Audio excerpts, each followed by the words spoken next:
মনে হচ্ছে কোরআন নাজিল হয়, তেলাওয়াত শুনবেন। রাসূলের সবচেয়ে প্রিয় জিনিস কি ছিল? তেলাওয়াত শোনা। ইবনে মাসউদ কে বলছেন, উতলু আলাইয়া ইয়া ইবনে মাসউদ, ইবনে মাসউদ তুমি আমার উপর কোরআন তেলাওয়াত করো। বলছে আকরাউ আনা আলাইক অল কোরআন উনজিলা ইলাইক, আমি তেলাওয়াত করব, আপনার উপর কোরআন নাজিল হয়েছে। রাসূল সাল্লাল্লাহু আলাইহি সাল্লাম বললেন, আনা উহিব্বু, আমি ভালোবাসি আরেকজন যখন তেলাওয়াত করে তার তেলাওয়াত শুনতে আমি ভালোবাসি। ইবনে মাসউদ তেলাওয়াত করলেন, রাসূল সাল্লাল্লাহু আলাইহি সাল্লাম কাঁদলেন, সূরা নিসা কাঁদলেন আর বললেন, ও ইবনে মাসউদ তুমি যখন তেলাওয়াত করো জিবরাইল আমিনের সাথে তোমার তেলাওয়াত মিলে যায়। কোরআনের চেয়ে শ্রেষ্ঠ কোন তেলাওয়াত, কোরআনের চেয়ে শ্রেষ্ঠ কোন সঙ্গীত। পৃথিবীর সব সঙ্গীত পুরাণ হয়, কিন্তু কোরআন পুরাণ হয় না। লা ইউবলা আজাইবুহু ওয়ালা ইউহসা গরাইবুহু। রাসূল সাল্লাল্লাহু আলাইহি সাল্লাম বলতেন, এটা নতুনত্ব কখনো শেষ হবে না, এটা কোনোদিন পুরাণ হবে না। সেটার নাম কি? আল্লাহ ইসমাঈলকে কবুল করুক, মুরসালিনকে আল্লাহ কবুল করুক। আমাদের লক্ষ্মীপুরের মানুষ বিনয়ী হয়, আলহামদুলিল্লাহ বলেন।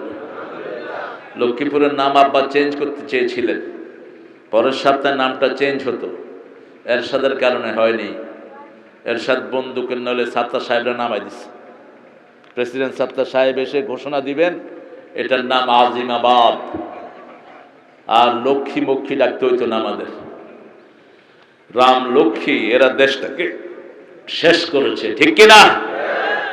এদের পেটে কি আছে? গজব। কি গজব? লক্ষ্মী মা, দুর্গা মা, এগুলোর মানুষ কোনায় সুবায়? জোরে ক সুবাই কি আরে? সন্ডে সুবাই কি আরে? সন্ডে। নোয়াখালীর ভাষা শিখবেন যদি বড় আলেম হইতে চান। নোয়াখালীর ভাষা সন্ডা বুঝতেও না, এগুলো এগুলো কেবল সন্ডা কি ডিকশনারি খুলি টোকাইল, সন্ডা হইতো না তো। ডাক্তার শহীদুল্লাহ ইয়ানে ফেল করছে, আল্লাহ দিলে সন্ডা হইতো না। ইনশাআল্লাহ অনেক ওলামা হযরত এসেছেন, আমি যাদের ছাত্র হতে পারলে ধন্য হতাম। স্টেজে আছেন, আশপাশে বসা, এটা হলো আলেমদের এলাকা। এসেছেন আমার প্রিয় অনেক আইম্মায়ে কেরাম, আমার প্রিয় স্যাররা, primary, high school, college, university sir, বিভিন্ন পেশায় জড়িত আবাল বৃদ্ধা বনিতা, পর্দার আলের মা বোনেরা এসেছেন, হিন্দু সম্প্রদায়ের ভাই বোনেরা, যাদেরকে স্বাধীনতার পরে প্রথম আমরা নিরাপত্তা দান করে তাদের পূজার ভালো ব্যবস্থা করে দিয়েছি। কিন্তু আমরা পূজাকে ঘৃণা করি, আমরা এক আল্লাহর পূজা করি, তোমরাও এক আল্লাহর পূজা করবা। তোমাদের কোন কিতাবে হিন্দু ভাইরা মূর্তি পূজার কোনো কথা নাই, আন্দাজে বানিয়ে নিয়েছো। যেমন মানুষ মারা গেলে যে মুখে আগুন দাও, এটাও কোথাও, এটাও তোমরা আন্দাজে বানায় নিয়েছো। এর আগে ছিল সতীদাহ প্রথা, স্বামী মারা গেলে স্বামীর সাথে চিতায় জ্বলতো কে? স্ত্রী। কি অমানবিক!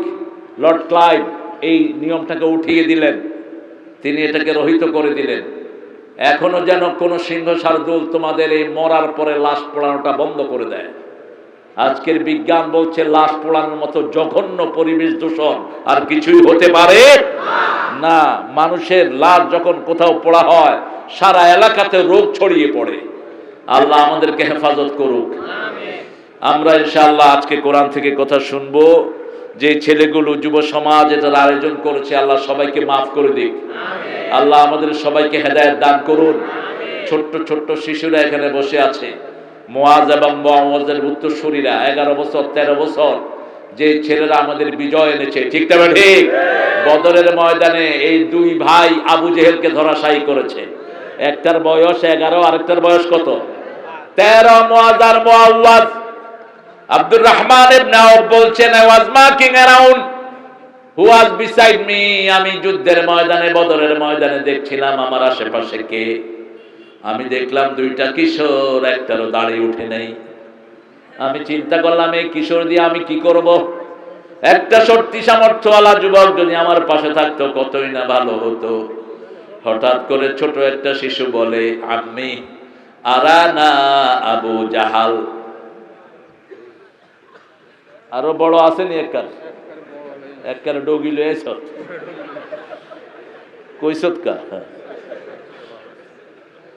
ঠিক আছে, আমাদের হুজুরের সাথে মানাইছে আলহামদুলিল্লাহ। আল্লাহ কবুল করুক। ছোট ছেলে বলছে, আমি আরানা আবু জেহেল। আবু জেহেলকে দেখায় দেন। মা বিকাবি আবু জাহেল। আবু জেহেল তুই কি করবি? কয় গেলে খুন করার লাই আয় আছে। আর না আরে কোন আর বাইরে কইেন না। ভাই খোঁসা দি কয় কাগা কি আরে আবু জেহেল যারে দেবাই দেন।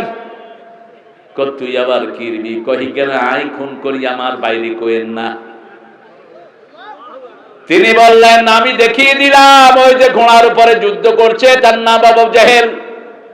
আব্দুর রহমান ইবনে আওফ আশারা মুবাশশিরার জান্নাতি সাহাবী, তিনি বলছেন, আমি দেখলাম বিদ্যুতের গতিতে দুই ভাই গিয়ে আবু জেহেলের উপর ঝাঁপিয়ে পড়েছে।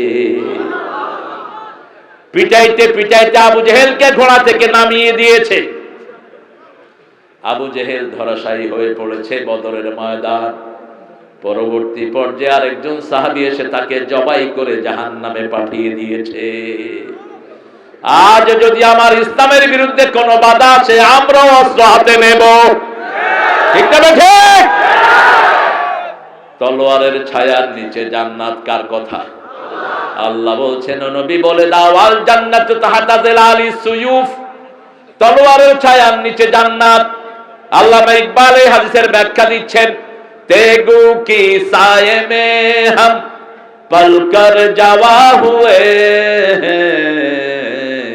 बढ़कर जवा हुए हैं, खंजर हिलाल का है कौमी नशा हमारा, मुस्लिम है हम वतन है सारा जहां हमारा।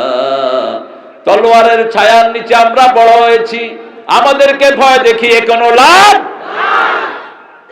চীন আমার, আরব আমার, হিন্দুস্তান আমার নেই কোপর, মুসলিম আমি সারা দুনিয়ায় আমি বেঁধেছি ঘর।